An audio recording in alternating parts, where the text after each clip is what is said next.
Welcome to the P2 Power Play Podcast. I am your host, Kyle Wilson, alongside Tiago Cucci. Vamos que vamos, Kyle. Vamos! What a big day. Big day. Yeah. You guys have asked us a lot about questions, how to become a pro, where they scout, and today's the day. How it works, and today is the day. So why don't you introduce our guest this morning? I can introduce. So our guest today, special guest, Ricardo Moreira. He was previously scouting from Orlando City. He just got promoted. He's now technical director. Correct. From Orlando City. He take care of the salary from the players as well.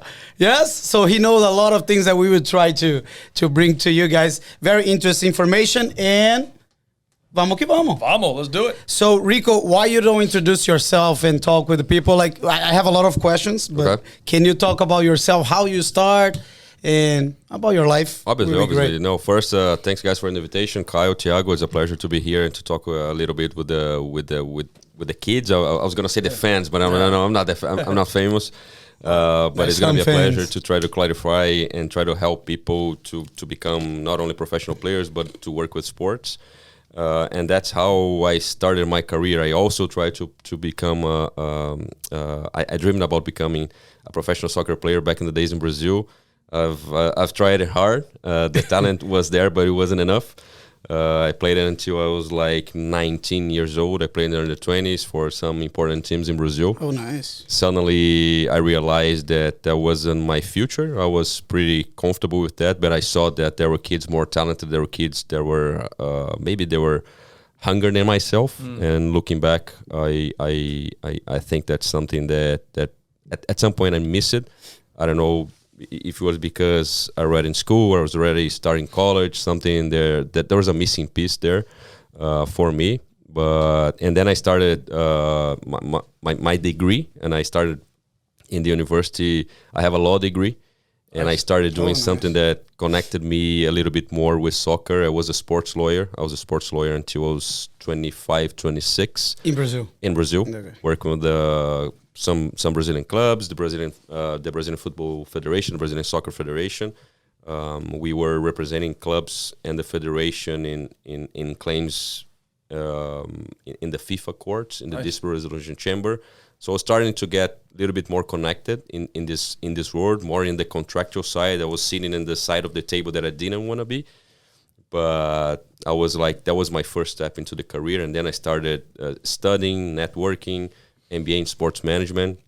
In Brazil as well. Yeah. And then the opportunity came to become the sporting director of a really small club in Brazil called Audax. It's a club known by the formation of players. It's a private club. It's similar to what we have in MLS. The club has an owner. They have a board of directors. So it's not like a civil association as most clubs in Brazil where you have politics, where you have elections. I was more in the professional side as you could be in soccer in Brazil. We did well. I worked with Fernando Diniz, a coach that later became famous in Brazil for the way that he played the game, the way that he made us play. Yeah. We did very good scouting. We was a really small team in the Campeonato Paulista, which is a very relevant tournament in Brazil. Yeah. We went to the finals. We beat the big guys, São Paulo, Corinthians, Palmeiras. We lost the final to Santos. So at some point, people started to look at us, pay attention, and say, well, what is those guys doing? And out of the blue, the head coach for Columbus Crew, now the head coach of the U.S. soccer men's national team, Greg Berhalter, he flew to Brazil to see what we were doing, to see how we were scouting, because he liked the way we were playing. And Columbus had a similar playing style as the U.S. national team do now. And we started talking. He invited me to be the head of recruitment for Columbus Crew in late 2014. So I joined the league. I started MLS in 2015. But how was that? Like the guy call you in? He went to Brazil to visit a couple clubs, and he started talking to people, and they're like, you have to see what those guys are doing. You have to see what Audax is doing. They're a small club. They're doing well, and etc. And we connected really well since first day. He wanted to invest a little bit more. The league was starting to grow. Yeah. He wanted to bring South American players, and I never had scouted a player before. I was the sporting director in this club, and now till today, I tell people, they're like, I'm not the best scout in the world. I think I have something good that I see in the players. I have good eyes. But I need the guys working with me, like actually doing the reports and feeling. You need staff. I need staff. Yeah, I need people and I don't take it for granted. I think the success that we had in Columbus and that we've been having in Orlando City is because of the staff mostly. And then we started a very beautiful era also with Columbus Crew that culminated with them winning the MLS championship in 2019. I wasn't there anymore. 2020, sorry. I wasn't there anymore, but it was part of the process, the team that we built, the team that we created. We went to the final in 2015, 2017, and later in 2020, Columbus got the ring. They lifted the trophy. And after doing this good job in Columbus, late 2018, I got a call from the former CEO of Orlando City, Alex Leitão, inviting me to become the director of scouting. So I arrived together with Luis Musi, the general manager. Okay. And again, we started basically from scratch. We had to rebuild the cap. We had to rebuild the academy, the second team, the first team, the culture, the identity, the relationships, the network. I think it was almost like starting a new club from the soccer side. I think Orlando City have always done a great job in the front office, but there was this missing piece in the soccer operations. I think, fortunately, we've been able to do something a little bit better. We still want to do more. We still want to get better, not only on the field, but off the field as well. Right. But I think we were fortunate to the results came. We are buying more players, better players. We're selling players. We're signing homegrowns. We're investing more in the academy, in scouting. Yeah. We're going to talk about that. But I think I was 1 year director of scouting. The second year was already the assistant GM, and now I became the technical director to oversee all the soccer operations together with Luis. And it's a big challenge, but we like sports, we like challenges, so. Let's see. The ball doesn't go in by chance. That's the title of a book from Ferran Soriano. Yeah. It's already a tip that I give to people. Always read this book if you're working with sports, because teams that are winning, the ball is going in, there's something behind it. There's the staff, there's the work, there's data, there's analytics, there's scouting, there's marketing, there's a lot of stuff. There's a process. Trust the process always. You can't cheat the process. You can cheat the process, exactly. What is the name of the book again? It's The Ball Doesn't Go In By Chance, from Ferran Soriano. He was the CEO from Barcelona that kind of changed the club in the early 2000s. He talks a lot about the change of the culture of the club and how important was Ronaldinho in this process. He says that Ronaldinho is the most important player of Barcelona history because he actually changed Barcelona history. Right. Obviously, Messi did more on the field, but Ronaldinho was, and he explains that. And then he moves to the City Group in 2011. He's the CEO of Manchester City and the whole City football group for like 10 years. Yeah, Ronaldinho changed the way that people play soccer, in my opinion. You started in Brazil, like, just to come back a little bit, like, you were a futsal player as well, yeah? I was a futsal player, yeah. I love futsal. I was telling you, like, coming to High Soccer Arena, where we're recording that, it's very emotional to me, because that's where my son started playing soccer. And you know how much he's in love with the game and how much I'm in love with the game. He helped me reconnect to the passion that we have, right? Because when you start working, you got to win Sunday, you got to win Wednesday, and you got to hire this player, and you got to do this, you got to do that, and you forget that what you're doing is like you're doing something that you love the most. Yeah. Correct. And he helped me reconnect to it. No, and his son is unbelievable. If you guys follow him, you can see he put the ball inside of the boxes with 2 years old. With 1.5 years. 1.5. Yeah. Now he's. No, he loves it. No, he plays really well. But he's scouting, but I have his contract. You do. That's true. And you have the futsal court here, right? Of course. And then I saw the futsal court, and it's so important, the futsal for the kids. Yeah. And we've been trying to do that in our training facilities, to build a futsal court for the under 12s, for the under 10s. Most of the big players that coming from Brazil and Argentina, they started in futsal. Neymar, Ronaldinho, even Messi. Mm-hmm. And I think it's so important. This is a good news. So you guys are willing to build in your training we have this idea. Yeah, nice. We have this idea. We have our under 12 coach. He's the assistant of the under 15s as well. He's a former goalkeeper, futsal goalkeeper. Played for the national team. Played in Europe. So he's also very connected to futsal. And it's something basic, right? When the kid's playing a 9v9, 11 against 11. He has the ball. The kid has the ball for like 1 minute and a half, 2 minutes, 3 minutes. Yeah. In futsal, you participate, and having the ball and touching it and feeling it and passing and controlling. You can't hide. Decision making, all that. Decision making all the time in futsal. You don't have time. You have to decision making on with and without the ball, right? Right. So it's very important for the cognitive side of the kids to play futsal. That's what I believe. That's More why futsal is coming. That's it. Down. It's about time. It's about time.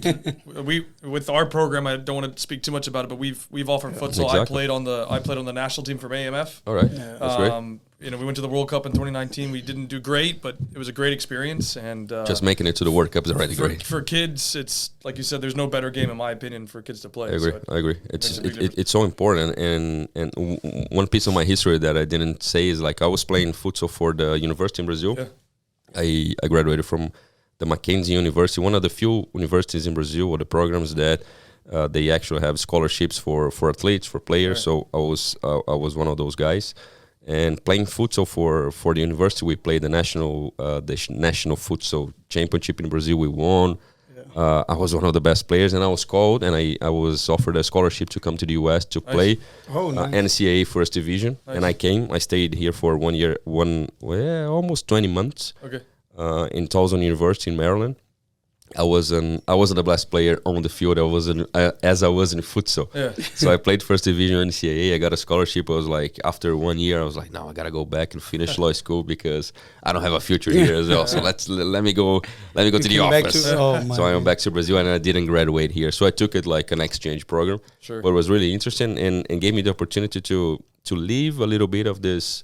American life, yeah. the college, the athletics was really nice. It was really nice, and I was impressed with it. But so let me ask you a question. So you talked about Greg Bolhoter, and what attracted you to Columbus? Oh, I think I can tell you that I saw that the league was growing because I didn't know anything about MLS the time that I came. But that's interesting. You didn't know anything. Yeah. I didn't know anything. No, back in the days, like in the late 90s, just because I'm crazy about soccer. I knew about.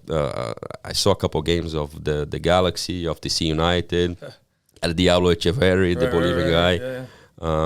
Obviously, Donovan, Beckham. But in Brazil, we to be honest, we didn't care about MLS as much. But in Brazil, we don't care about anything else. We care only about the Brazilian soccer actually, and Brazilian players playing abroad, right? Correct. I think it's changing. I think even the Brazilian supporter, the Brazilian fan, they become more demanding in soccer. So they want to know about tactics. They want to know about the coaches, what they're doing, how you're developing the players, what your club is doing, and etc. Right. So that's good, but.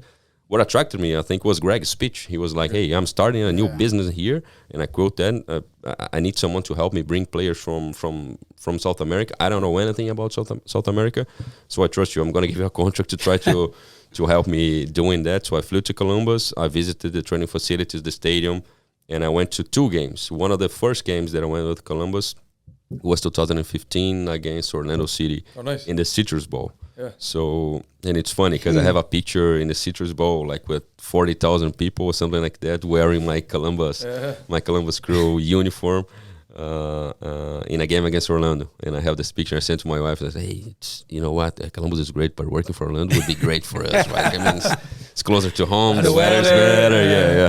And it's a club that maybe, and it's funny because looking from the outside, I was always happy with Columbus. I was growing. I was learning.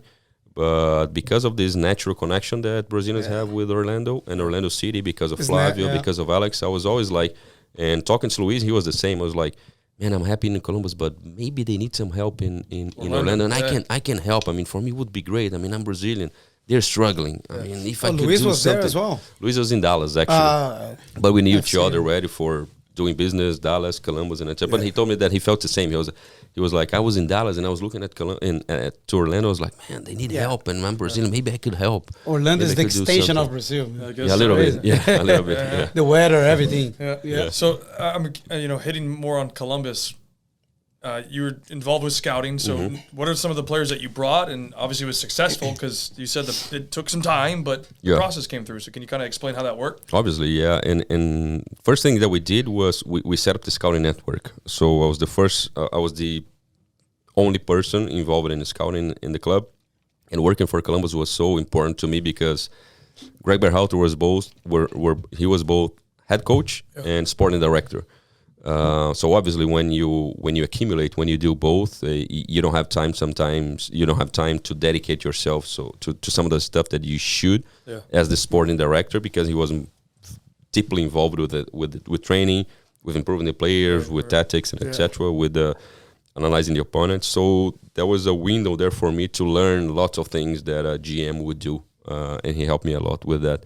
And the first thing that we did was to set up the scouting network. So we hired scouts around the world, one in Brazil, that later I brought to Orlando with me, one in Argentina, two guys in Europe, and one guy in the US to take care of the MLS, of college, and USL. And some of the players that we brought Pedro Santos, Milton Valenzuela, Arthur, Jonathan Mensah. We were there. We were looking for a goalkeeper, and actually, I'm not gonna take credit for that. But Zach Stefan, when he came through, we were looking for goalkeepers abroad. But that's part of the system as well. When you're scouting, you're only bringing someone from abroad if you don't have your answer there at home, right? So we trusted a lot the goalkeeper coach, who's now the GM for Houston Dynamo, Pat Onstad, and he was like, "No, we have a kid here in the academy that he's got a bright future, and maybe we can gamble on him." And as every other young player, especially goalkeepers, Zach suffered a little bit in the beginning, and we suffered as well with him in the goal. But later we saw the player that he became, the person he became, and an amazing player. Man City player now, and who else? Valenzuela, Mensah, Arthur. Zardes, actually, Jazzy Zardes. When he was playing as a winger in LA Galaxy. I think he has scored 2 goals in 2 seasons for the Galaxy, and he's a number 9 in Columbus. And I think he's averaging like 20 or 18 goals per season since he went there. Harrison Afu, the right back as well. Josh Williams, obviously, he was in New York City, but we've managed to recruit him to Columbus. I think. Basically, the team from 2017 on, we've recruited everybody.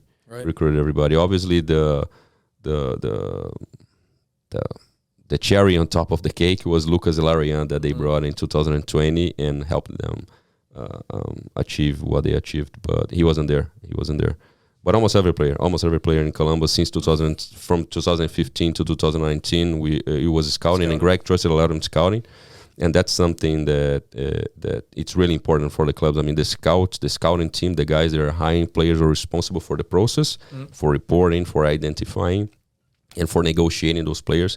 They're taking care of the most important assets of the club, right? So it's a very serious job that we take it seriously, and we are able not only to improve what the guys are doing on the field, but obviously, again, as the assets of the club, players with potential to sell, with potential of resale, and revenues for the club. And I think we were fortunate doing that in Columbus because we managed to do everything. We managed to bring players in good price. We managed to sell players, and we managed to win. Be successful, yeah, exactly. It's like a stock, man. You got to buy and sell. Exactly. My goodness. So I do have a question. I know you have. You talked about the goalkeeper Zach, right? And so you guys made the comment, you could see the potential. So what did he show for a kid that's watching that goes, I think I'm good enough, but what stood out for him? That's a good question because when it comes to goalkeepers, I rely on goalkeeper coaches because it's so specific that I'm like, I can see that the goalkeeper is good, but it's such a special position with such special talent and determination and everything else that I rely on the goalkeeper coach. But I think Zach, he was obviously it all starts, and it shouldn't, but it always starts with the size of the players, with the range, with the flexibility, with the ability, with the balance, movement. With the ability of the movement. And I think Zach always showed that his ability with his feet, for the way the Columbus crew played, that played a big part in investing in him. That makes sense for being at Man City now. Exactly. And that's now, and I think you see our goalkeeper Pedro Galesi as well. When we try to be a team that is high on possession, that's something that young goalkeepers need to know, and they need to improve that. They have to play well with their feet. Right. So you mentioned about your team that you have for scouting all over Argentina, Brazil. So one of the questions that I receive is where like those guys goes to scout the players. You know, like I have some players that ask me that question, like which tournament should I play to see your team looking for someone? So where can they find those scouting? No, so two different things, right? They scout for the first team and the second team. Yeah. They are professional scouts in the sense that they are only looking for professional leagues, Correct. right? And the way that MLS is evolving, we are mostly looking to first division in high quality leagues. We have 5 scouts working in this business right now. They are full-time employees with the club. Oh, nice. They are around the world. We have a couple here. We have 6 actually. Sorry, we have a couple here in the US with us, and a couple in South America, a couple in Europe as well. But they start their scouting process in video. We have softwares nowadays that you can watch whatever player you want. Anything, yeah. Highlights.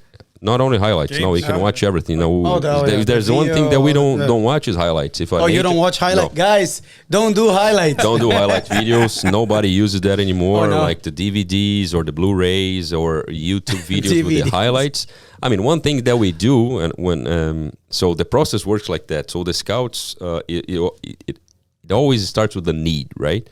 So we see that, let's say, Ruan is doing great, and we know that we're gonna sell Ruan to Real Madrid in the end of the year. All right, so we need a replacement for right back. So we sit down with the coaching staff. What's the profile of a right back for Orlando City? First, do we have someone in the academy coming through the under 17 or the OCB that maybe we can throw in the fire and see what happens, or do we need someone from abroad? Do we need someone like a true starter from day one? It's ready already. And that depends on the way the team plays, right? Let's say I'm using the example of Ruan because obviously we're a team that everybody knows that we attack a lot from the right side because of Ruan. Like your last goal, last game. You exactly. Overlap in the, And Pato scored, exactly. And okay, let's see. So what's the profile? So we sit down with the coaching staff. So it's important for the guy to have like speed, acceleration, control of the ball, good crossing, pop, from 1 to 10. Okay, that's what we need. What's the age profile? We don't want to hire a guy who is over 30. We don't want to hire a guy who's over 25. Let's hire this guy from 19 to 22 years old. So he plays here 2-3 years, and then we sell him to Europe again, and we make money, you want to profit. Okay, what's the budget? So we sit down with me and Luis. So we have $1 million to buy this player. Okay, so the scouts now they have all the tools all the information that they need to go look for this player. It's like a puzzle, man. It's crazy. It's like a puzzle, and they have already their, we say like the database, the long lists where they have already the right backs that have been scouting, the right backs that they know, the agent offered, and etc. How can be on the list? Huh? How can a player be on your list? Well, in this specific case, you have to be a right back with good acceleration, good speed, and play in a good league, and fits the budget. And it's like being a professional, right? Yeah, no, I'm talking about the professional side. Yeah, so they're gonna scout in the leagues that we cover. So they start with the video, and then they're gonna send the reports for me and Luis and Oscar Pereira. And we are gonna sit down. The first thing that I was talking about the highlights, but the first thing that I do when they send me the player, they're like, okay, Ricardo, those are the 5 guys that we shortlisted that I think can fit. They filter for you. Yeah. The first thing that I do is watch the highlights in the softwares that we have, because like if I don't like the highlights, I'm not gonna like the player, right? If I check the highlights, I'm gonna these are the best moments, so I'm not gonna like. And then we watch the player, and then we make the decision, and and let's say from this list of 5 players that they shortlisted, then we're gonna travel, myself or Luis or the scouts, to watch the player live, to meet the player, to meet the family, to meet the agent, to meet the club, and start a relationship to bring the player. And for the second team and the academy side, we have 1 scout as well, Matt Brewer. He was a scout for the Seattle Sounders, which is a franchise, a club that have been doing also an excellent job in the last 10 years. And we brought Matt in the beginning of this year, and Matt is responsible for scouting from the under 17s to the under 12s. And in the near future, Orlando City will have all the age groups that we want. Nowadays, we have only the 17s and the 15s. For now, it's starting 17. Now we're starting to invest. On the new ownership understands our project and what we understand of academy, and we're gonna start the let's say the full age groups in house. They start getting paid with 17 years old. they start getting paid, like the player salaries. No, that depends if they sign a professional contract. If they don't sign a professional contract, no. We have now, and starting this year, we have MLS Next Pro, who is like the league of reserves, the second league or something like that, where OCB is back playing. It's a professional club already. OCB is a professional environment. We're where we're gonna play the best kids from the academy. Some of them in amateur contracts, so they don't lose the college eligibility. But if they are doing really well, and if they agree, and if the family agrees, they are gonna sign. And we have a couple players that will sign, and we are gonna announce soon. Under 17s, under 15s, they're gonna sign. One? I can't. They're not signed yet. I'm not hiding. They're just not signed. It's from Orlando. From Orlando, yes. And OCB, we will have like we were national champions with our under 17s last season. So we have good kids that need this OCB as the next step. Yeah. It's gonna be part of the pathway to become a pro. You're gonna play in the academy. You're gonna play in OCB. And then you're going to play for the first team. And also players that are in the first team not getting many minutes, they can play in OCB and MLS Next Pro as well. But Matt, the scout for the academy, he's scouting every tournament possible, UPSL, local tournaments. He goes to training. He watches every other club.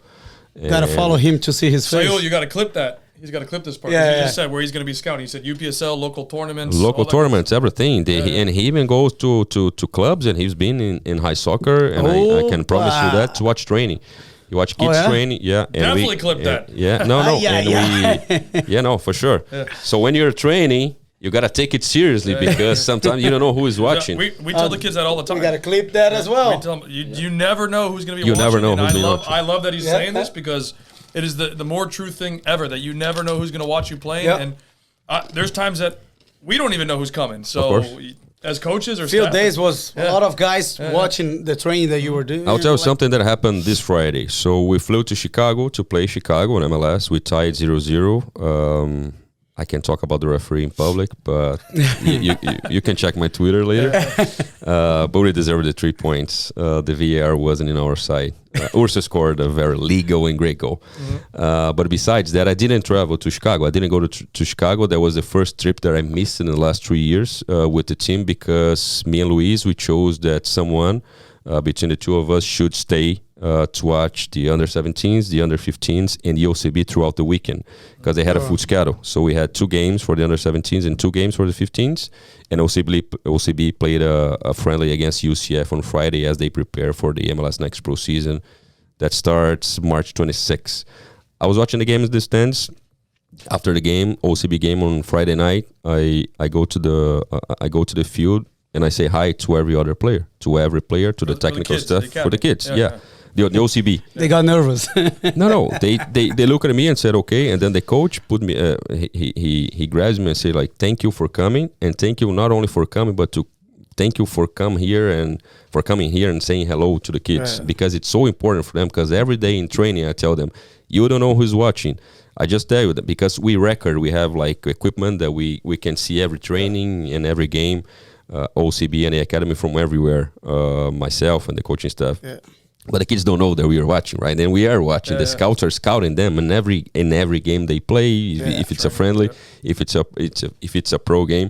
But the coach actually told me the same, like, thank you for coming, and not only for coming because I'm always there, but thank you for coming down. Hi after or after before? The game. Okay, after the game. Because before the kids is gonna get crazy. No, after the game, and the kids were like, okay, they need to know that matters. They need to know that we are watching.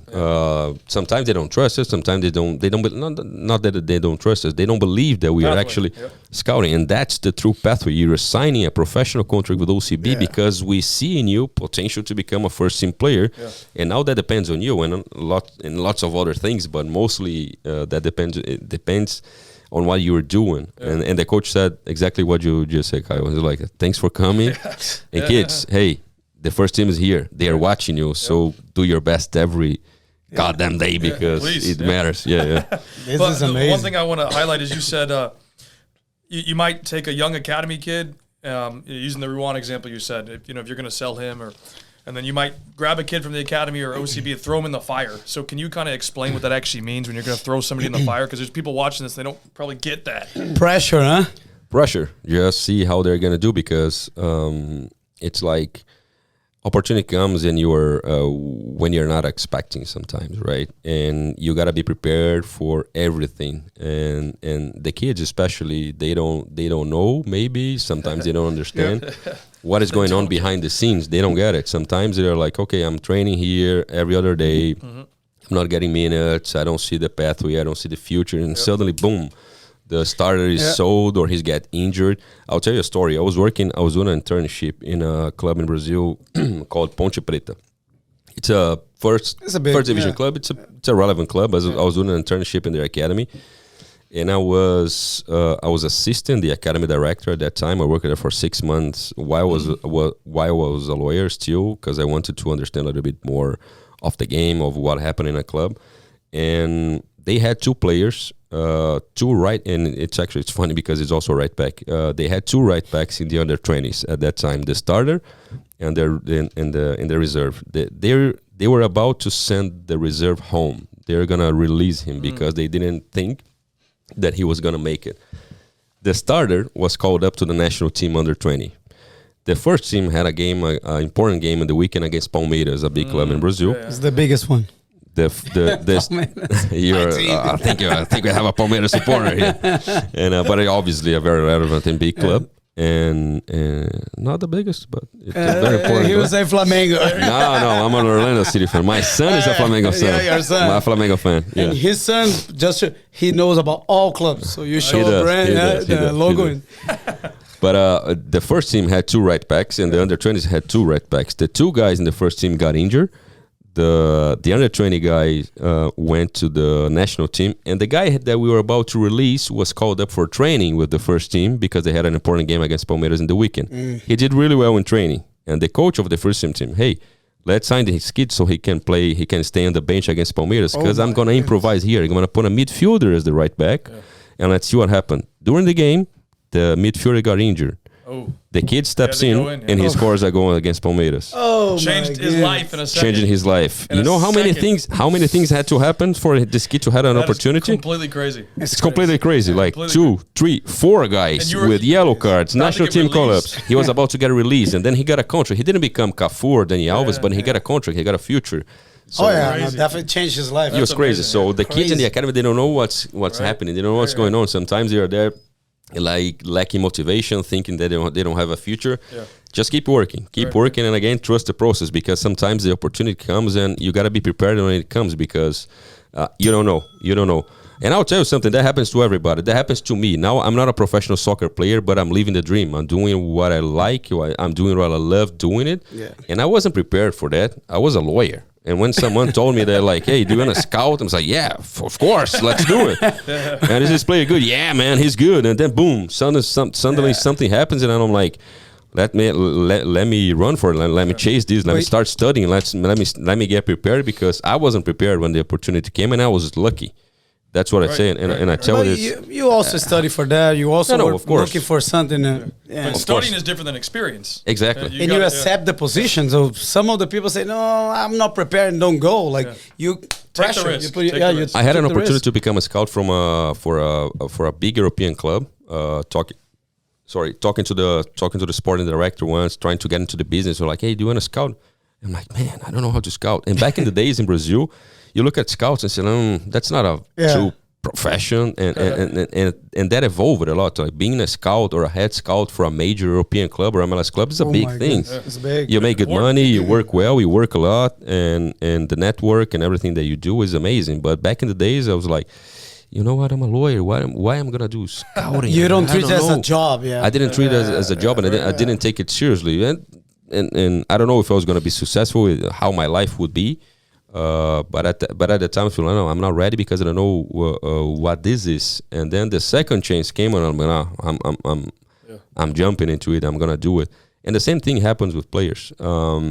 Sometimes the kids, when you are 15 and you are 17, what do you want to do? You want to play for Barcelona, Real Madrid, and the Premier League, right? But you have to respect the process. You have to trust that we are taking care of them. The club is taking care of them, not only from a professional side, but also we are preparing them to become men, to become good people, to sometimes go to college and have a different pathway. But be prepared. And what is be prepared? Train every day the best as you can. Right. Prepare your mind.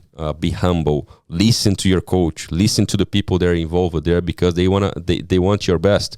If they are succeeding, it's good for them. It's good for the club. Right. It's good for everybody who's For the involved. family, everybody. Yeah. You are the coach. You are coaching a kid here in high soccer arena that goes to Orlando City and then scores a goal in MLS and then goes to Europe. It's good for everybody. Then you're gonna sell the story, and we are gonna sell the story.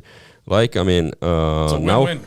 Win-win. We have Daryl Dick is in Premier League. Daryl Dick is in England now, and we're like, hey, we scouted Daryl Dick, we trained Daryl Dick, we treated him as good as we treat everybody else. Yep. Obviously, 99% of this is his talent, is his dedication, is about him taking this opportunity and making the best out of it. But we were a little bit involved in the process, and now the next kid comes and says, like, hey, they're doing a good job. They got a guy in college that was in the university. Now the guy played for MLS. He scored goals. He went to the playoffs. And now he's in Europe. I want to be the next one. Right. So how do you be the next one? Doing the same thing that Daryl Dick did, that everybody's doing, like training and being prepared. And how you, after you discover someone like really good, so they probably will have a first contract, semi-pro Are you contract, for talking example. about, let's just be clear, because there's two things, youth and pro. So you No, I'm talking about youth. Okay. Like, for example, from the very beginning. Yeah. Like, let's say 17 years old. Neymar got a contract with 12, probably. Yeah, probably. Real Madrid. So you still own his contract, like his rights from the 17 till he become a pro in Europe, or no? There's a contract that they might can break, and I don't know how this work. Like, no, we have his rights per se, as long as the contract's signed and it's valid and the term is still valid. If you we can sell put 10 him, plus 10 years. That's it.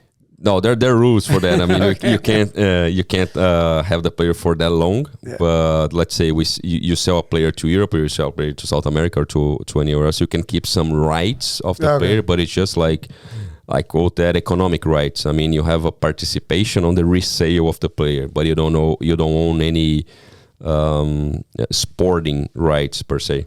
And what about one of my questions is like I know there is a roof or ceiling the MLS put for the salaries. Yeah. So what are the amount maximum that the club can spend in the pro players? That's not. I'm not gonna give you a concrete answer because there isn't a concrete answer. So like you have the cap, which is basically the budget that every club has, and it's the same for everybody. But you have some rules that you can go over the cap. So like the designated player, you can buy Messi for 100 million euros and pay him 100 million euro salary, and he's gonna count towards your cap as $600,000. Wow. Maximum is 600,000. Maximum. That's how he's gonna count in your cap. So the maximum salary that you can buy to a player, that you can pay to a player is $600,000. Period. But you have ways to pay more. So, we have players that make $1 million, 1.2, 1.5, $2 million per season. Yeah. That's all dollars, and that's all gross. Yeah, I saw some salaries here. Yeah. They're good salaries. Really good. I do have a follow-up question. So like a kid that plays in the academy for Orlando City, what do they need to have to be brought into the first team or to OCB? What do you guys look for? Because obviously you have a lot of players, but you're going to have one, maybe two make it, right? So it's very hard. It's very hard, and we have a one club mentality. So fortunately, we were in the training facilities that allow us to do what we like doing. So the first team is training. The OCB, the under 17s and the under 15, they are all training in the morning. So the kids are studying online in a school that we've set up in the training facilities. And why do we want that? Because we want them to be able to train in 2 periods, a couple of days during the week. The under 17, the under 15s. OCB in first team is different because they're already pros. But they are there in the same time as the pros are training. Yeah. So they are in the locker rooms, which are they are good locker rooms, but they are not first team locker rooms. They have good food, but it's not first team good food. And they and they eat at the club in the cafeteria, which is a good cafeteria, but it's not the first team cafeteria. Okay. So what happens? Yeah. So what happens? There are some drills. So every morning around 6:30, 6:45 a.m. we meet before training, and the technical staff of the first team will say, "Oh no, so today we're gonna have this drill, and for this drill I'm gonna need let's go with the right back example again. I'm gonna need 2 right backs from the youth or from the academy teams or from the OCB because Ruan played 90 minutes 2 days ago. He needs to rest, so he's not gonna do this exercise. He's gonna do something else. And then we're gonna bring a kid from the OCB or a kid from the academy to play and train that day with the first team. And when they do that, they're gonna change in the first team locker room, depending on the age of the kid, obviously. They're gonna eat with the first team, and they're gonna be involved in the first team training. So they're gonna feel a little bit what is to become what's the life. Yeah. They're gonna play. They're gonna train with Pato. They're gonna train with Facundo Torres, Mauricio Pereira. They're gonna score or try to score against Galese. Yeah, obviously. They're gonna try to pass to Antonio Carlos or Robin Jansson. And please, if you're a kid, don't try doing that during training. How many hours they train? Like. Depends on the day. All depends. Usually it's a short training, but very intense. So they're in the field, like actually doing work for 1 hour. But then you have the gym, then you have recovery, then you have this is important the warm up. This is important. Clip. So 1 hour a day they train, like in the field, actually in the field. Yeah, okay, almost. So sometimes less, sometimes a little bit more. But the keyword very intense. The keyword is intensity. Yeah, the keyword is intensity. You don't need to. If sometimes you're working for 5 hours, but actually you're not getting nothing out of it. Just intensity. Clip intensity. Clip that, please. We're clipping lots of things today. Yeah, there's a lot of information. But this one club mentality that I was telling you, Kai, was like you're gonna see actually the kids training with the first team, and the first team technical staff will see the potential of the kids. So myself, Luis, the head scout that we have here in Orlando with us, we're watching training every day, and then we get the feedback from the technical staff. We're like, this kid, we went to preseason with 2006 kids with us that went to Club Med. You said 2006. 2006 with the first team. 14, 15 years old. We had 2 2006, 1 2005, and we already have in the first team with professional contracts 2 2004 kids and 1 2003. Right. And basically all of them, 2 2003s. Basically all of them trained with the first team at some point during the year, during the season. At some point, they trained or played with the second team, and at some point, they went with us for a camp or for a preseason. Yeah. And then we saw the potential there. So does the coaches, like you're used to have, like Javier, does he recommend a player and say, hey, this guy? Totally. Yeah. Javier is not only the under-17 coach, but also the assistant academy director. So we have meetings every 2 weeks. Okay. Myself, the scouts, and the academy director will try to filter this information to bring to Oscar and Luis, and that's when they recommend the players. They tell us, they give us reports on who is doing well, who is not doing well. When we're involved in the process as well. So very much. Has there ever been a player that's like for example, Javier makes a recommendation one time, and then you're like, okay, maybe we give him the shot, and then his level drops, and you guys say, okay, out. Does that kind of stuff happen a lot? It's a good question. It's hard to take him out, or. No, we don't in this age because there's a lot of things involved there for a kid training with the first team. For them, it's like it's not a walk in the park, right? So we give them 2, 3, 4, 5 opportunities. We're not gonna one time and out. No. But how you do that? This, I think, for the kid, for his mentality, it's kind of hard. Like you gotta say, I'm sorry, but you're not part of the team anymore. So how you do that? It's not you, yeah. But when they are training with the first team, they know that they're not there to stay. So we're going today to play in this drill. We're going in this drill. You're going on Thursday to play at 11 against 11, and we want to play an 11 against 11, the first team against the under-17s. And the kids, they give their life there. It's amazing. It's very intense. It's very good. And then they go back. They keep training. They go with the under-17. So and even a couple guys that we signed for the first team, they're still at some point they were still involved in the under-17s and the OCB. So even if they sign a contract, they can still play with the with the OCB. But that's part of the process. That's part of. It's not given; it's earned. Yeah. Yeah, exactly. So you got to earn their spot. Yeah. Exactly. Because I've definitely seen with players is like a lot of times they feel like they deserve something, and that they don't have to actually work for it. But then it's like, when you play in a game, to your point, like you made it, you have to always play well because you don't know who's going to be watching. It's sometimes the kid is really good, but at this day, in the front of Rico, for example, Javier, he don't perform good. Like, do you do another chance with him, or how does it work? Like, and listen, about not knowing who is watching, we were playing a closed doors friendly during preseason. That was the first team, and we had a scout from a Bundesliga team, first division Germany team, and a scout from Russia, from a first division club in Russia. Let's not talk about Russia, but they're watching players from our first team during a closed door friendly, and players don't know about that. They reach out to me, they reach out to Luis. We build a relationship. This year in the first team level, we had Fiorentina, Genoa, Juventus, a couple Premier League clubs watching our crazy. Our first team games. You never know. You never know. I do have a question that just popped in my mind. So you mentioned that you guys scout for like youth at UPSL or local tournaments. Do you feel like a UPSL environment is good for kids if they're not at Orlando City yet? Or like how does that work? I always say that there's talent everywhere, and sometimes we miss talent as well. I'll be completely honest. We are trying to do better in the recruitment in an academy level as we did before. That's why we brought Matt. That's why now we have a clear pathway. We have a clear plan. But it wasn't like that in the past. And yes, I think there are kids with quality in UPSL and lots of other clubs. I mean, it's a funnel, right? Orlando City has only 20, 22, 25 players in each age group. It's small. It's really small, and there's done, especially here in Florida, with all this, with these immigrants, with this DNA mix that we have here, the culture. We have lots and lots of talent, and I've been to a couple tournaments there in Seminole last year, and I saw kids from, I'm not going to name the clubs, but I was like, hey, we need those kids. What is this kid doing there? I mean, this kid needs to be playing for Orlando City because he can earn a contract in a couple months and become a professional player. And then we start building the relationships. There in the past also were not great because of I don't want to talk about the people that were here before, but the relationship built in the beginning, they were not great. So we're trying to do we have to fix it, and we're trying to do a better job on it.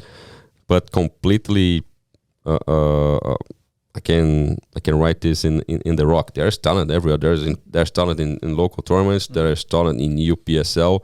I brought a kid for a trial once. They was playing against me in a game in an afternoon in a Wednesday afternoon. Yeah, he was playing against me. You play with Rico. I was playing against him. He was playing against me. I was like, "How old are you?" He was like 16. Where do you play? No, I don't play anywhere. You know what? Come here. We have something for you. You see the opportunity, but you gotta work. You gotta go to where you play. High soccer arena. You say, "Oh, wow. clip that. You see that?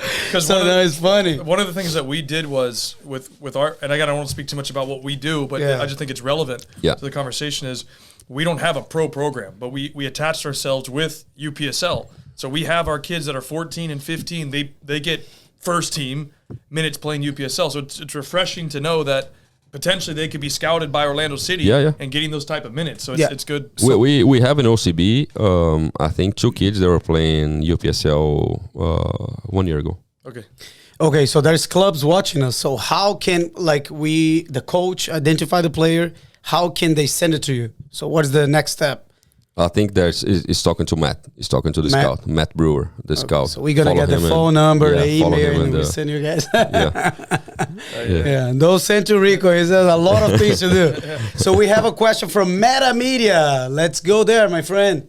So how can someone become a scout? And there is any special license or college requirement? There are not any special license or college requirement. There are a couple good courses around the world. There are online courses. The U.S. Soccer Federation provides also a good course regarding scouting. It's just something, how to become a scout. The first thing that I would do is, obviously, if someone is asking that, they're already in love with the game, they're already watching a lot of soccer. You're going to watch tons and tons of games every single day. You're going to get paid for it. Yeah, right? Do you watch? I used to watch more, honestly. Now I'm a little bit less involved in scouting, but it's my passion. I love it. So... And with the kids at home now, I'm trying to manage my time at night also to watch a couple games. but I still watch 1 or 2 full games every day with the softwares that we have Every day. But with the softwares that we have, you can cut the game so you watch only the actual game, the ball. Now you watch the 60 highlights. minutes. No, you watch the 60 minutes. So if there's a foul, if there's a sub, if there's a yellow card, But the good thing is you can watch with João, your son. He does watch with me. He does watch with me. So I think now is the time for the fire questions. Yes, Yusito. Yeah, we can do that. So instead of, it's not really fire questions, I'm going to call it name this player. Oh, you just changed it. It's good. All right. Yeah, changed it for today. Yeah. So basically what it is that a right back there? No. Yeah, it might be. So it's 4 players. What I've done is I'm going to give you 2 clubs or 2 things that they did, and let's see if you can name them. Okay. And I will tell you, they do play for Orlando City or did play for Orlando City. So Opa. I'll make it a little bit easier that way, so you're not just picking somebody from around the world. So you ready? Yeah, let's do it. Shot. So first one, he played for Real Madrid and AC Milan. Ricardo Jackson Santos, if that's his name, Kaká. Kaká. Yeah, that's the first one. I made the first one easy. All right, next one. He played for FC Dallas and he represented Canada. That's Joaquin Dele. He's good. Too easy, man. All right, next one. Villarreal and Chelsea. Villarreal and Chelsea, that's my friend Patito. You didn't pick AC Milan, Chelsea. That was The good. last one I got is Valencia and Fenerbahce. That's also good. You chose good clubs. Good team. You're not saying Sporting Lisbon or Man United, right? I tried to make it a little bit harder. Nani. Nani. I was trying to trick him. Yeah. That's I'm the one scouting all those guys. Come on. You scout all the guys? Yeah, no, we scout all those guys, but that's I like the challenge because that gives me the opportunity to tell people when we're scouting a player and when we bring a player, we joke that we know even the name of their dogs. We gotta know everything. We gotta know everything. We have our comms and marketing team checking the social media, checking the guys' behavior in interviews. Nice. We watch interviews. We talk to people, to coaches, to former coaches. So guys, let's clip that as well. Clip that. Treat well the coaches here in high soccer as well because we talk to everybody. Thank you for saying our name. We talk to sometimes. We go to the academy coaches they had in the past. We talk to the strength and condition coaches. We check their GPSs. We check the data, how much they're running, how much they're not running, injuries. We have medical reports. It's not only about watching the game, meeting the player as well, seeing if he's a good person, if he's got a good vibe, he's got a good energy, lots of the subjective things as well. But we try to talk to the parents. We check the social media. We check their Instagram, their Facebooks, everything they're doing, everything they're not doing. We're bringing someone. Everything. We're bringing like someone. Immigration, my friend. It's sometimes worse than immigration. We're bringing the guy to our family. We're bringing the guy to the locker room, to something that is already set up, right? And fortunately, again, we've been able to build good teams in Orlando City in these past 3 years. So it becomes harder and harder. And every time you want to bring a new player, you know who your leaders are already, what they like, what they don't like. You know the coaching staff, what are the demands. The first thing to play with that you must have to be in this team and with this technical staff, you gotta be intense and run a lot. Otherwise, you're not gonna have a chance here. But we're scout, and so when you're talking about Pato played for Villarreal and Chelsea, which is not the thing that pops up to mind of everyone, because he obviously played for AC Milan, for Corinthians, for São Paulo, for the national team of Brazil.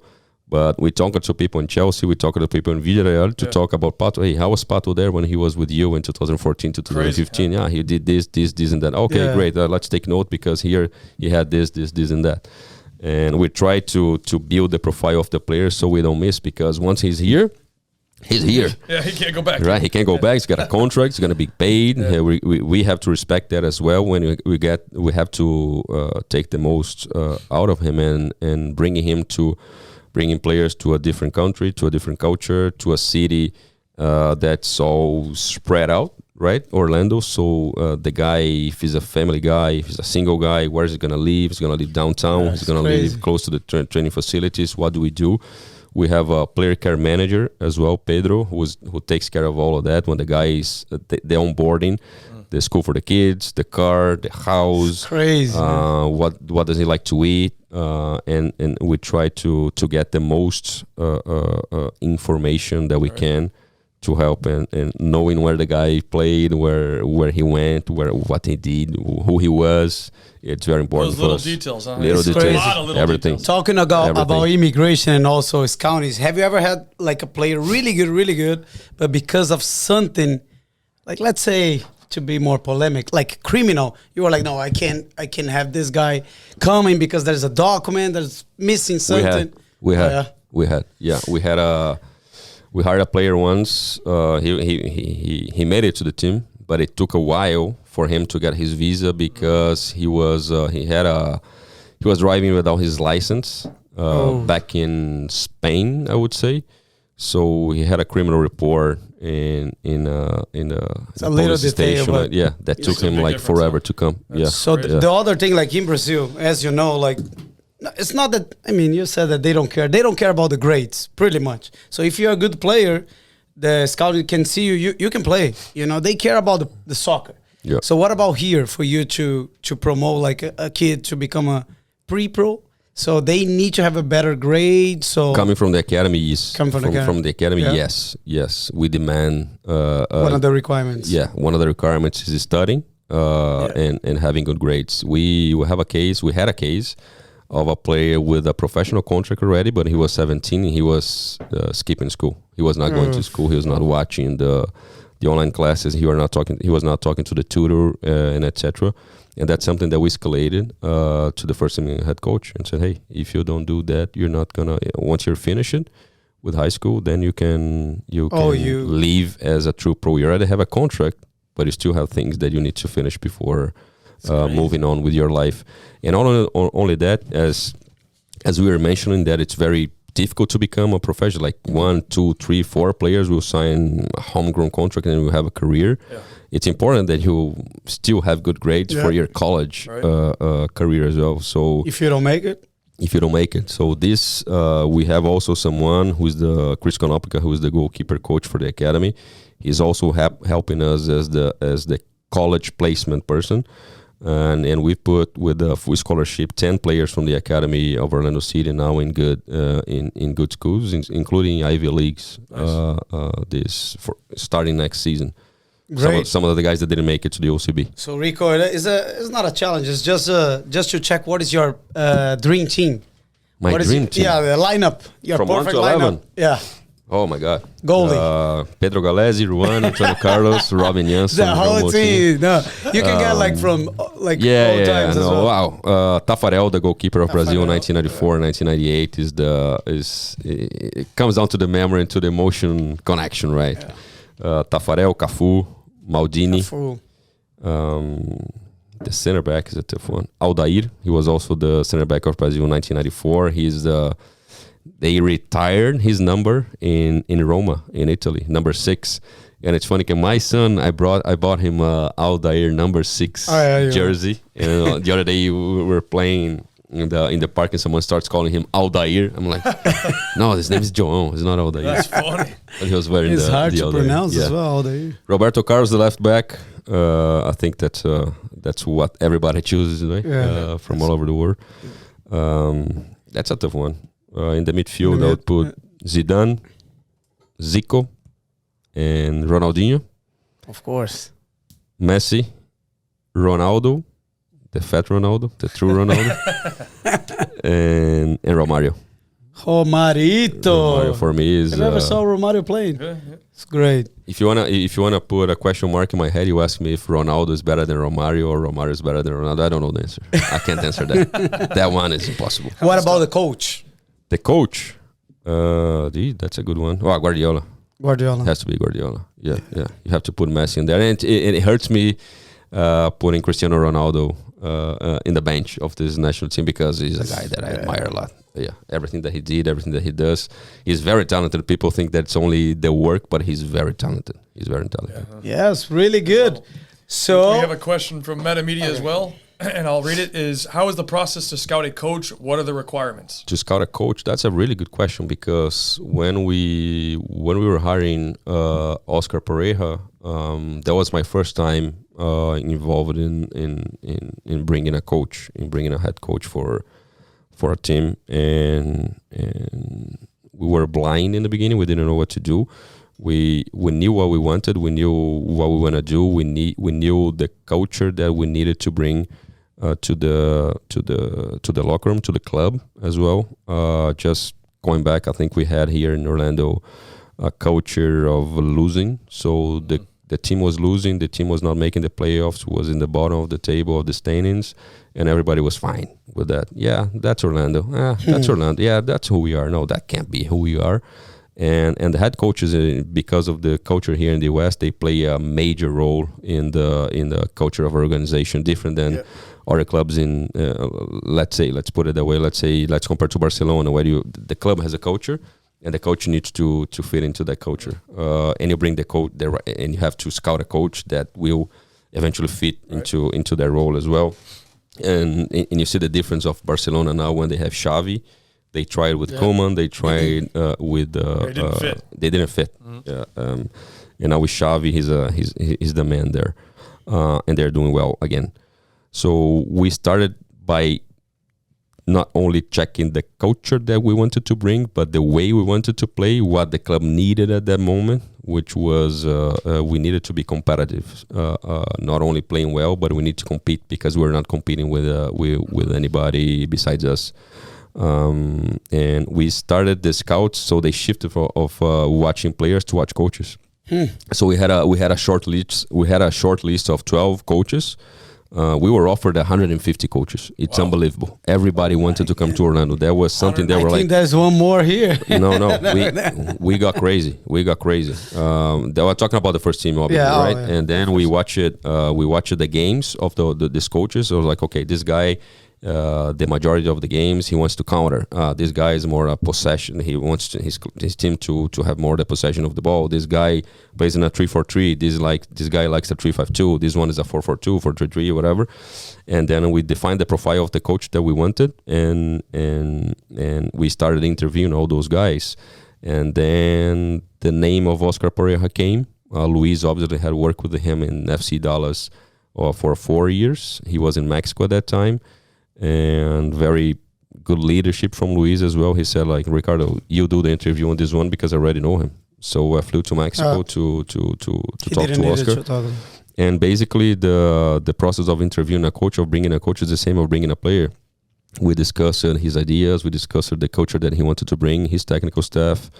Obviously the financial aspects as well. We analyze our team. Hey, Oscar, this is the roster that we have today. What would you do? What are the strengths? What are the weaknesses in your opinion? How do you think we can improve and stuff like that? And we got into an agreement, and he's been here. But the process is the same it's different than some countries. Speaking about Brazil again, in Brazil you just hire the guy who is available. Okay, this guy's available. He doesn't have a club. Let's bring him. No, here we wanted to as one of the aspects of being a technical director or a GM or whatever sporting director is you have to take care of the club not only for the game on Sunday but the medium long term. The club needs to be sustainable. You need to create something that is sustainable medium long term in the financial side, in the sporting side, in the culture side, whatever. So you're committing to someone for the next 3, 4, 5 years. So how is it gonna be, right? It's the same thing with the players. The same thing when you hire a scout, when you hire someone for the staff. Do you guys do a tryout for the academy? For example, you set up a day and say, "Boom, this is the tryout." We do. When? We do. What time? I don't know, but we can. I can let you know. Yeah, but I think it's in May. I think it happens in May, if I'm not wrong. Yeah. Okay. What is the ages that you guys? All ages. Now we're gonna do all ages. So I think we're gonna scout. We're gonna start doing trials. Even the age groups that we still don't have, we want to start mapping those kids around. When will those other age groups happen? Is that going to start next year, or is I'm not? I can't do an official announcement now, but in August we're going to start one age group, and then next year we're going to fulfill. Every year gonna from a budget standpoint, we need to go step by step. And this is a question I wanted to ask because I don't think people realize the investment that Orlando City is making in youth, and the reason I say that is because I don't think people realize that they know what the cost is to run an actual academy. So could you tell us what that costs? He's telling you that because we were doing the cost to see if we were capable to have 1 or 2 teams for free, and we're like, there's no way. It's impossible. So this is a good question. That's why we have to do a good job in the first team. So we generate revenues, and we sell players, and we sell tickets, and we get prizes, and etc. And then reinvest in the academy, because I think ultimately we want to have a club where we have at least 5 or 6. That's the goal. I know it's hard, but we want to have 4, 5, 6 kids from the academy starting as a starting lineup in the team who's playing in MLS. Yeah. But that's medium, long term, obviously. That takes a lot of investment. I don't know the numbers precisely, or even if I knew, I don't know if I could. Huh? Ballpark. Let's release something. Now I can say that, for example, to play to start the second team. Well, I think yearly the second team will cost like $2.5 to $3 million. Oh my! We're just talking OCB. about 100K, 200K. Just OCB. Nobody's talking about OCB. Oh, OCB. Just OCB. My goodness. That's Not one even, team. Oh my goodness. That's one team. Obviously, it's professional. You have salaries there. The travel part where you fly. Yeah. Imagine the youth. I mean, you don't pay the youth, but everything's still free. So it's, or at least for the 15s and 17s. Exactly. And they still fly too, right? They still travel to play. Yeah, they do. But you guys have a partnership with the airline, or in MLS level, yes. But not for the not for the youth. No, so it's commercial flight. Yeah. It's like big cost. One of the things that came with the pandemic was that we were able to charter flights now for MLS for the first team. Something funny, curious that people don't realize, but everything in the American sports is about how do you say, the parity? Is it right? Yeah, you have to keep the balance in between every club. So you have like a billionaire that owns a club, and you have just a millionaire who owns the other club, so they don't have the same appetite or resources for investment. So if you're able to charter a flight, it's actually, in the end of the day, a competitive advantage that you have towards your opponent, because the players are resting better, they are eating better, they are not waiting in the airport, they're not taking the lines, they're not checking in, and etc. So with the pandemic, we started chartering flights because MLS was funding that for everybody. And that's something that's not going back. Everybody's like, no. We can't go to the airports. And you got to take security, and then you got to check in and wait. And the flight gets canceled, and then it gets delayed, and it messes up the whole schedule, the whole plan that you had. So if someone wants to watch the training, can they go? How does it work? Like, first team training? Yes. First team training is really hard. It's really hard. We brought here last week Diogo. He was like, "Oh, you gotta call someone in the front desk." Yeah, you gotta call someone in the front office. No, basically it's like we're training set pieces, we're training lineups, we're training different formation. It's not that we want to hide, but again, it's a competitive adventure as well. And we were the number 1 team in goal scored from set pieces last year. So.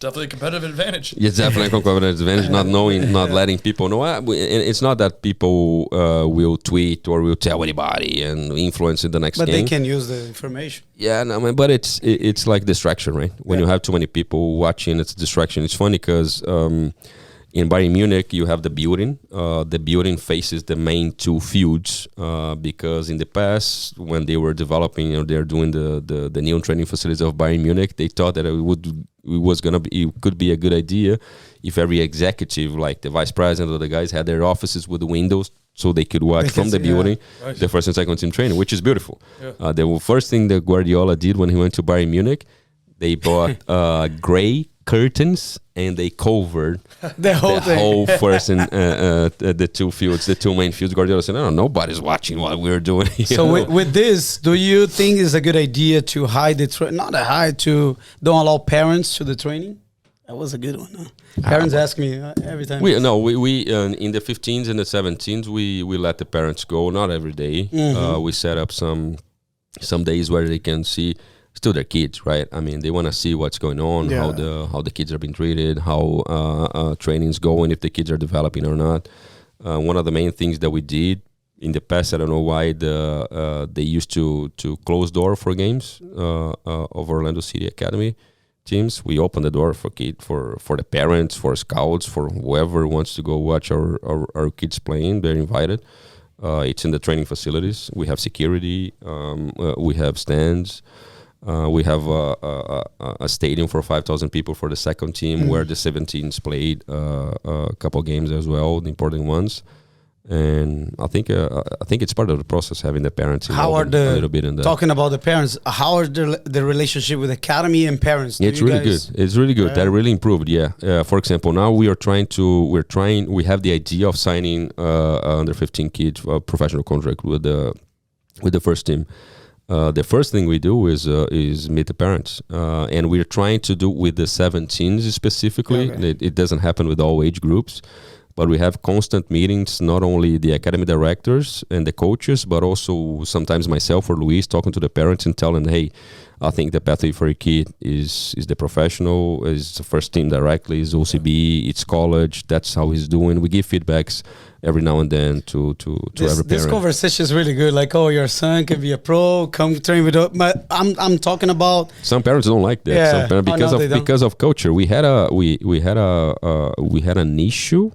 It's not an issue, the right word, the perfect word, but trying to convince a kid from the academy to sign with the first team, a kid that we really believe can be really good and play in Europe someday. Yeah. The parents wanted him to go to college. And that's something that coming from where I come is like unheard of. Unheard of. I mean, you don't want to be a professional soccer player. Come on. And the kid wanted. But the parents are like, no, I want him to go to school. When in Brazil, it would be like the totally opposite. There's no college at all. It's just pro. But the question, just to, this you're going to like that, is about, like, for example, the parent saying, oh, Rico, why my son didn't play? Just play 10 minutes. Do they ask you that, like the coach, or... I think it's sometimes yes, sometimes yes. But I think as soccer is evolving in the USA, parents are evolving as well in this sense. I mean, it's part of the process. Sometimes your kid's going to play, sometimes you're not going to play. A team is not made out of 11 players there on the field, for example, or 9, depending on the age group, obviously. But it's they ask, they want the feedback. We give the feedback as much as we can. But before giving the feedback to the parents, we give the feedback to the kids, right? Why he's not playing? Hey, this week you did this, that. You got to improve this.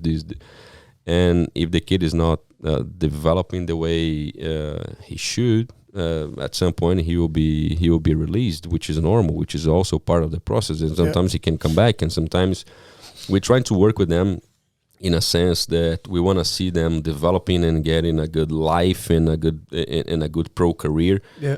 And even if it's not in Orlando, we're gonna be happy if they're doing that somewhere else. And sometimes we're gonna make mistakes. Sometimes we're gonna see someone. How many stories haven't we heard of someone that was like, you release someone from Barcelona, and then he goes to Real Madrid, and then he becomes the best player on the world. I mean, I can't blame the guys in Barcelona because I don't know what was happening there, who they had that was like starting or at that point was better than the other kid that was released. So we're trying to give the feedback, and again, we're gonna make mistakes. It's like part of the process.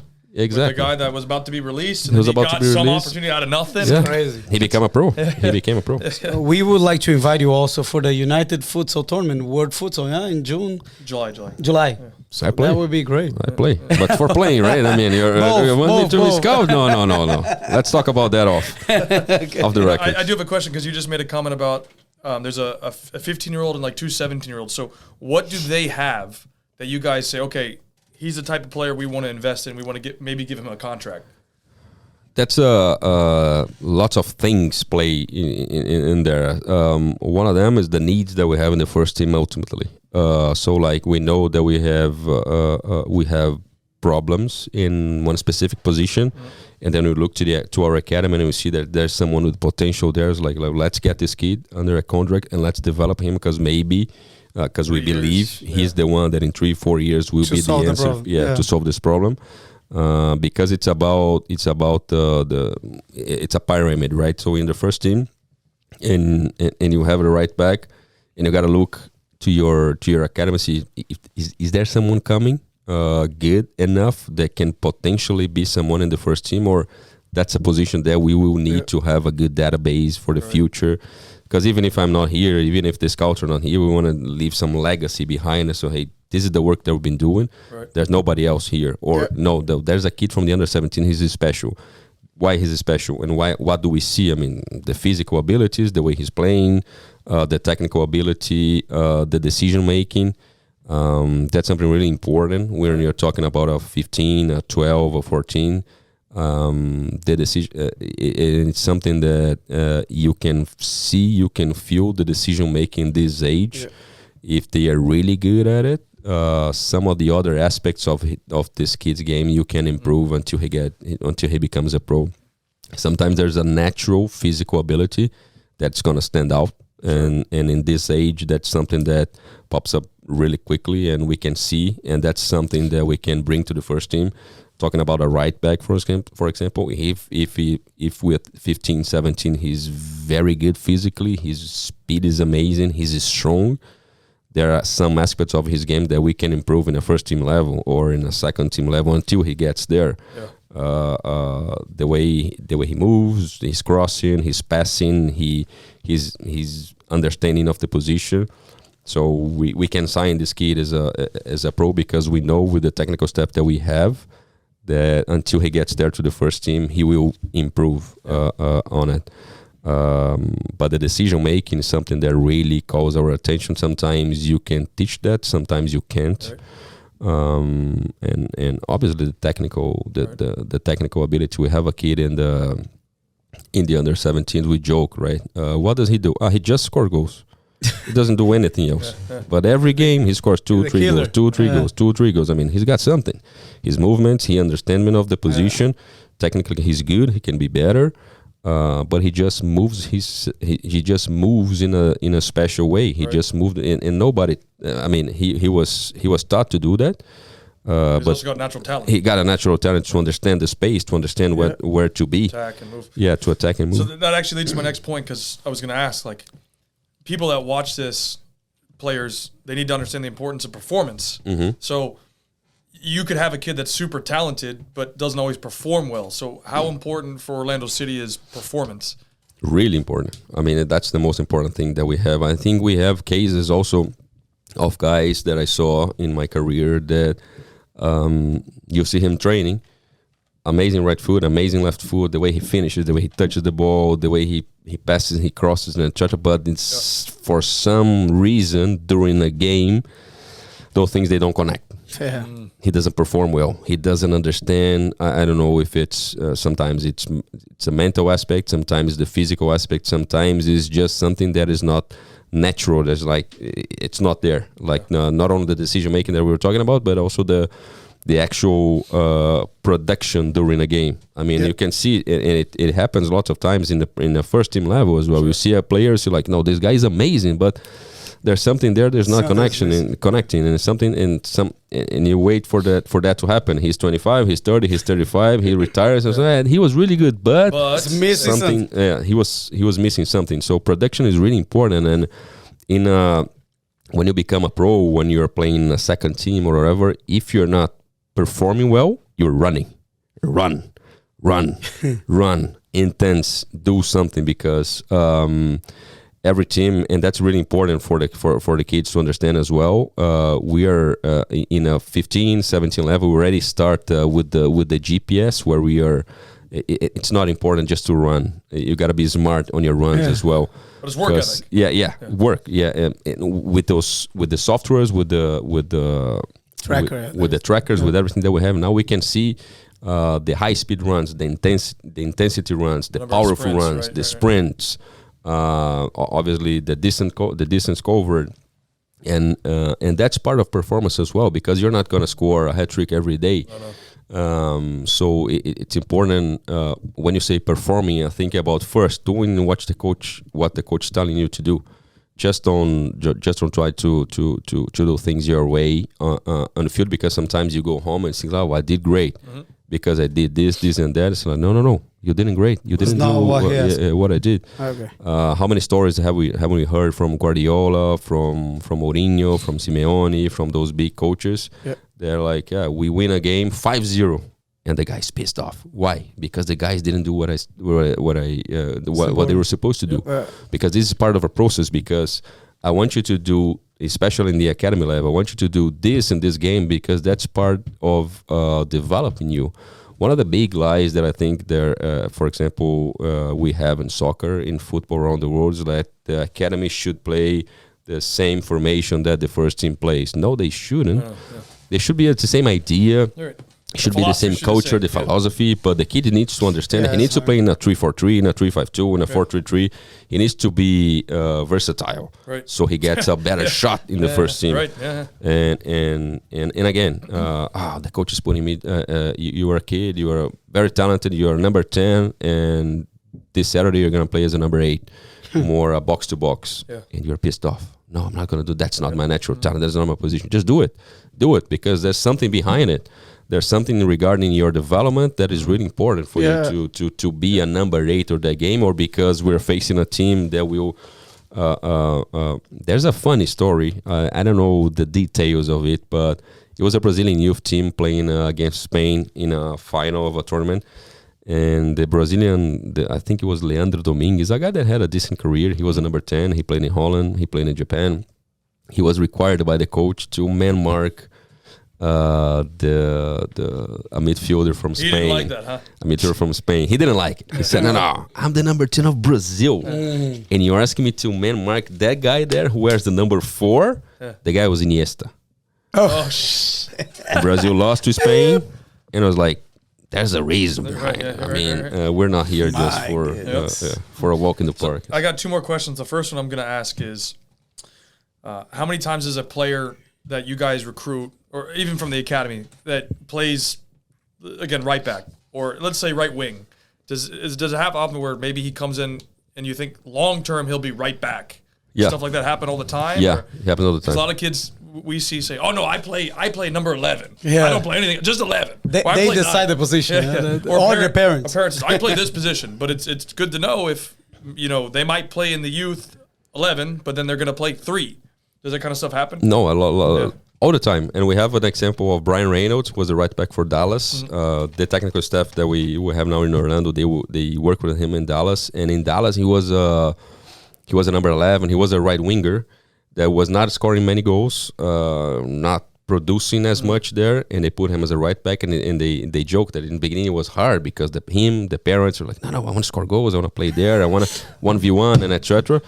Now he's dominating right back. He's in Roma as a right back. So that happens, and we have those cases as well. In the club, we have I think Junior Urso. He started as a number 10. Now he's a number 8.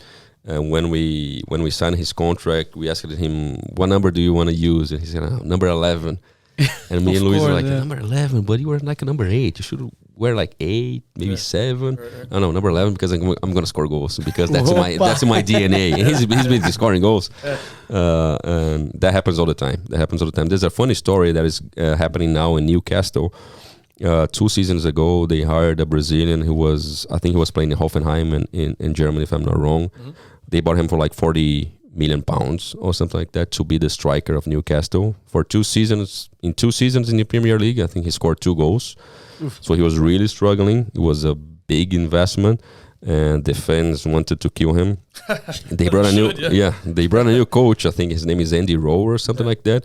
He started training him as a number 6, as a sitting center midfielder. 2 weeks ago, they played against Liverpool. He was the man of the match, and he scored a goal.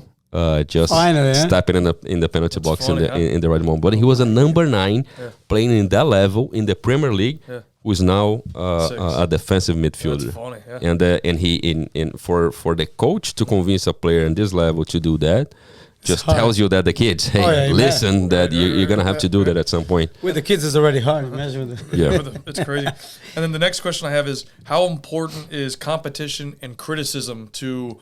I like to call it this, like, you don't have a diamond right away. You either put pressure on the diamond and it cracks, or I guess future diamond, or it blossoms and it becomes a beautiful diamond. So how important is competition and criticism for a kid that wants to make it? Very important. Very important. The daily challenges is what will build their character as well. And it's usually with those rocks. It's even more difficult to make them become the jewel, the pearl, or diamond, whatever. But it's really important. It's a daily task that the coaches have. One of the most important things and one of the most beautiful things in in the work of a coach is to identify the difference between the kids that you have. Like they're not robots, right? You have someone that will perform really well if you give love, and you have someone that will perform really well only if you challenge him in a different way. And that creates in the long run as well, if he becomes even a player or a better person in the future, for sure he will look back and say how important that coach was to me, because that creates a really special bond with the coach and a really special relationship. You have and that happens in the first team level even more. There are players that there are only 11 players that are happy with the coach, right? Out of 30. They are not happy at all. 11 players are happy. The other ones are sad, they're complaining, they're pissed off, they don't like the coach, they are going to blame someone, few of them are going to blame themselves. And the coach needs to manage all of them. And sometimes some players, you don't even talk to them because that's their way of climbing it back and making it back to the first team. Some players you have to bring to your office and have a meeting. Hey, this is the reason. I'm gonna show you videos, this and that. Right. Some players hey man, that's why you're not starting. Come on, give me a hug here. I count on you, and etc. Yeah. They're all different. And kids, they are still trying to know themselves, right? So it's even more, sometimes they don't understand the message. Sometimes they don't understand why you're not talking to them. Sometimes they don't understand why this guy challenging me all the time and telling me those things. But in the long run, they will understand. That happened to me. I had a coach that it's a funny story because we were playing the national futsal championship in Brazil. Mm-hmm. We had the call up for the only 15 guys, and I had an ankle surgery 6 months before that. And I thought I was ruled out. So I'm not gonna make it. So I made it to the last friendly match because the tournament. I scored a hat trick, and we won 4-3. And I'm gonna make it to the list. I made it to the list. Group stage, first game I don't play. Second game I don't play. Third game I don't play. I'm like, coach, what's going on? Why am I not playing? It's about time. You are the guy that I trust the most. You are my captain. Are you gonna play? You're gonna play when I need you to play. Mm-hmm. Okay, great. The semifinal, we play a game that went to PKs. We're losing in the extra time by 2 goals. We tied in the end. We go to penalty kicks. We win. I didn't play. I look at him and say, they needed you. You didn't need me today. When are you gonna need me? Hey, you're the guy that I trust the most. Wait and see. We go to the final. I start the final. 3 minutes in, it's futsal, right? 3 minutes is a lot. Yeah. I look at him and say, hey, I can't do it. I couldn't breathe. I was like tired. I'm like, the level of the competition, I wasn't involved in any competition like that for the past 6 or 8 months. I sit on the bench, he looks at me and say, I told you. So I'm like, okay, but why am I here? Why did you bring me? Because I need you. But you need to understand your role now. You're not able to do that. You're not able to play. But I didn't understand. So we won, we were champions, but deep inside I was like, oh man, I didn't play, I wasn't part of that, this, and that. But I was part of that. Looking back, I was like, the guy trusted me, he wanted me involved. He was not giving me as it wasn't a charity. There was a reason behind that, and he taught me a lesson. So wait and see, and the next one I played, and etc. So I have a really special relationship with this guy because he was always challenging me. He was always sending me message that at the moment I didn't get, but now I get it. And with the kids, that happens the same. Yeah. And we talked about the parents in the past. Sometimes it's important for the parents to understand that the coach is dealing with a kid that the parents are not dealing with. It's a different environment. It's a different. Your son is someone at home, is someone with you, but he's someone different with the teacher, with the coach, with his friends, on the field, off the field. Yeah. And I'm saying that today. Let's see how I'm gonna be with my son in the future. But it's part of when we have those meetings with the parents in an academy level. Oscar has, I think Oscar's son is like 20 or 21. He's always putting himself in as a parent's position. As a parent to all the kids. And he always says that, hey, I know what you're going through. I know the difference between becoming a pro or going to college. I have a son. This, and that. That's what I did when I had this going on in our family, in our house. So it's tough. It's tough, but it's also beautiful because you get the reward in the long run. And I think they learn with the pressure. Like, for example, I keep saying like how I learned how to swim. My mom put me in a water slide, a black one that was very deep, and I learned it this day. Yeah. So if you don't put the pressure, in my opinion, it's hard. So if everything is easy, you never learn. It's like 2014 World Cup final where Joaquin Low looks at Mario Götze and brings here and said, "Hey, just go there and win the World Cup for us, please." Just that. That's easy. And It's he did easy. So we have Meta Media sponsorship. The Power Play podcast is sponsored by Meta Media. Rico, I think we are about to. I got 2 more questions. You have 2? 2 more questions. Oh my God, I have one as well. You had two. You had two 10 questions ago. I got that is true. I keep coming up with new ones, but Let's do it. I want to ask about player transfers. So MLS. So like, let's say you want a certain player from another club. How does that work? Inside MLS? Yeah. Okay. We even do international. Let's start with that one first. Yeah, that one is easier. But you call the GM of the other team and say, "Hey, I wanna hire your player," and then you start a negotiation that you're gonna trade rights. In MLS, you can't do transfers involving money, but you can do transfers that involve the money in the cap, the general allocation money. As I told you that. Let's say just to make it easy, now you have like $10 million to spend in players, and that involves transfers and salaries. The players that are in the cap, not the designated players that you can play wherever you want, and they count as $600,000 in the cap. Let's put an example. You have $10 million to invest in a player. Every club has the same budget. I bring Lionel Messi for 100 million euros. I pay him 100 million euros. He counts in my cap as 600,000. So now I have 9,400,000 to spend in the other players that I have. And I want to hire a player from Chicago. I bring this player and I pay Chicago 200K and or the opposite is better. Chicago hires a player from Orlando City and they pay me 200K. Now I have $9,600,000 to spend in the player. So I'm trading, and this is not actual money, just a right that my ownership have to spend the money. It's actually money from their pocket, but that's how MLS works. I mean, you have the right to spend $10 million. If you sell a player, now you have the right to spend $10.5 million. Now you have the right to spend this, and that. But it's actually a normal negotiation as it would be with... There's no money transfer. There's no money transfer. It's not that we deposit the money in the bank, in their account. It's just like between those rights.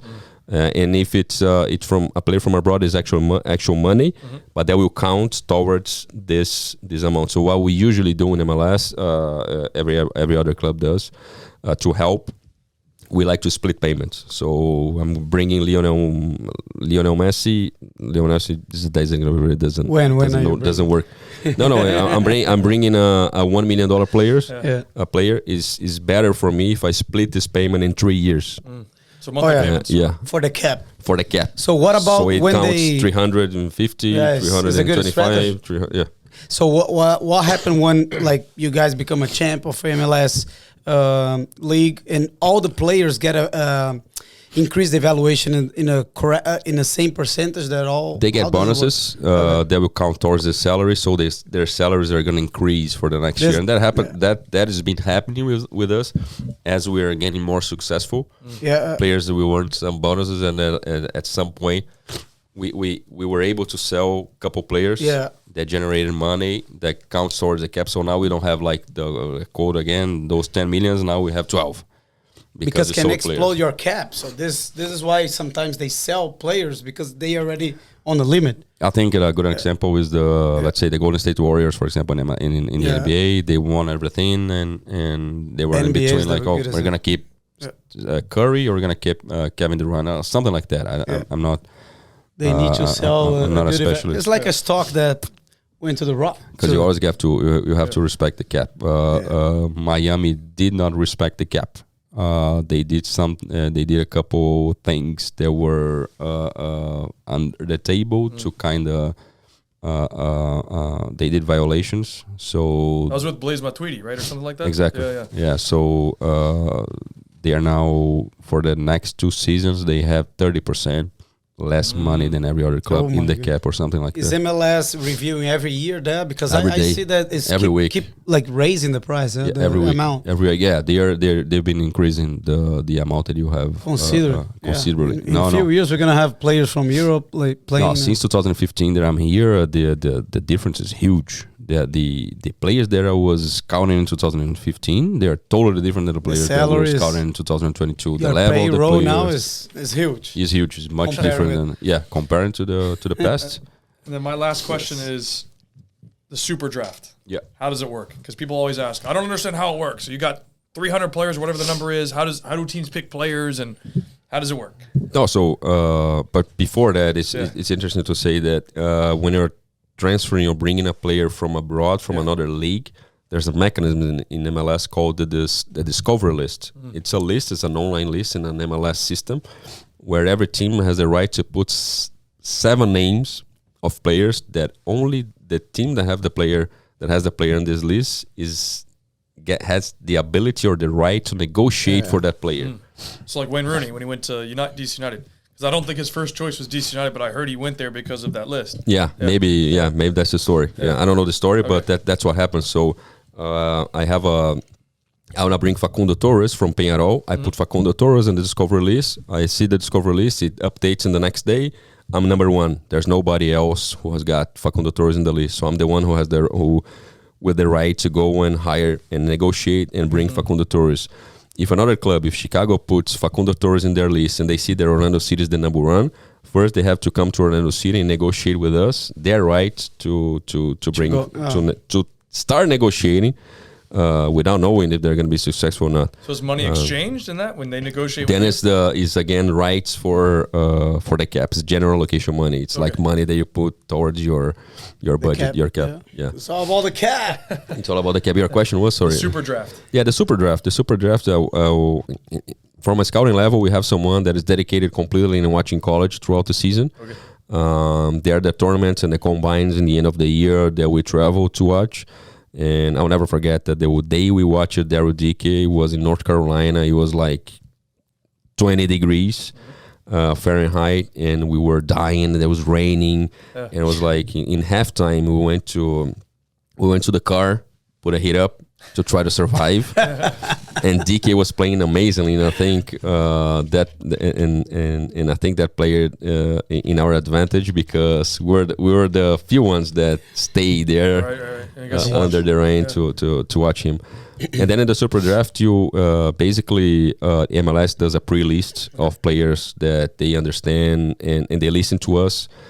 They listen to the scouts of every club, say, hey, who are the guys that are standing out in college this year? So every club will send a list of 30, 50 players that in the end will become 250, 300 players from college that the clubs will be able to select in the super draft. Obviously, the ranking is based on the standings of the league the year before, the prior year. And that's it. I don't know if that answers your question, but I'm not a very I think it does because people don't understand. So like 300 people will be in the draft. Approximately like that. 70 get picked, something like that, right? You have 3 rounds. Approximately, let's say almost 30 clubs, almost 90. 90, I would say. Do the players know? Like, do the players know beforehand that they're going to be picked by Orlando City, or is that just a complete? Nice. No. On the post, they see on the internet. No, and people you send something. And sometimes like the first 5 picks, and they have like the MLS have their media team there in the house of the player with the parents to show that, and they're like, this is fake because he's got he's got a scarf for Orlando City, so he knew. No. They take the 28 scarves of every MLS club, and when he's chosen, they give like, here it is. Here is Orlando City. Nice. Imagine it's really nice. It's really nice. And sometimes our former CEO, Alex Leitão, he used to remember every day in Twitter that Miami passed it twice on the Ridic. So it's something that you don't expect sometimes. Like we were number 5. We had the 5th pick. And I think Cincinnati, I don't know if it was New England and Miami or before us, and we're like, no, there's no way we're gonna get Erudica. So you got to have multiple options, right? You have multiple options. You have different scenarios. Our scouts, they do an exercise during the week where with like a prediction. So how we think that this club, they need a right back. So probably they're gonna go with this right back who's doing really well in college, or this one needs a goalkeeper. So this and that. So we kind of know. And we have a list of our top 100 options. So It's a lot of work. That's crazy. Yeah. You know, and someone picks a player, we go in our list, we cross him out. Someone picked this guy, we cross him out, and you have like a puzzle. one. It's like a puzzle. We have our 1 to 100, and in the end of the day, we pick the guys that we want. We just signed Jacqueline from Notre Dame. We had the 18th pick, and he was the guy that we wanted because we needed depth in the striker position. Good age. He's 2001, if I'm not mistaken. We had a lot of college players that were a little bit older this year, because of this couple red shirt, the pandemic. They didn't have the NCAA in 2020. They didn't have the league, so the guys played another year in college. So Jacqueline was in a good age. He was the guy that we wanted the 18th pick. We had other options as well. But in our puzzle, we expected him to be there, and he was there. Crazy. Just an example. Answer your question now, huh? Much, yeah, it helps. Yeah, it helps. So, guys, I think we have some of the answers that you guys asked me about the day. So, July, July, we're gonna have the tryout. No, I think it's gonna be May. May. I think it's gonna be May. Yeah, I'm sorry. Yeah. So May, we also have the name of the guy that we might can send some players. Matt Brewer. Not just us, Matt. Sorry, Brewer. Matt. Yeah, we're gonna send a lot of emails. Is better with him or email? Yeah, email. So I'm gonna share with a few clubs that is asking us about that. What else? Meta Media, everything good. Kaito. I got nothing else. Yeah. So I mean, I think to summarize everything that we talk, like for players that wants to become a pro or be scouting, what is the recommendation besides of how we talk about pressure? Be capable to work with the pressure. What else? As we said, I think the most important thing that I get out of this podcast, out of this conversation, you never know who's watching you. So train hard, make it as a World Cup final for you every day, and that's true, and that's not just not being cliche. It's happened. I gave the example of what happened in Orlando City last Friday. The kids didn't expect someone to be watching them, and I was there watching them, and that's gonna play an important part on their future. That's it, and he's also here sometimes. He just mentioned about that. Guys, stay tuned. And also another thing, like if you want to watch this in Portuguese, I gotta say in Portuguese now. So você pode trocar nos settings e colocar português. Si tú quieres mirar eso en español, tú puedes cambiar settings y poner en español. If you want to watch in English, just click play and that's it.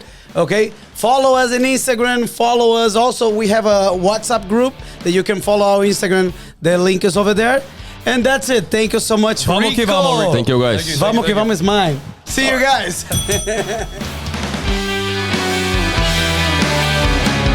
Cheers, mine.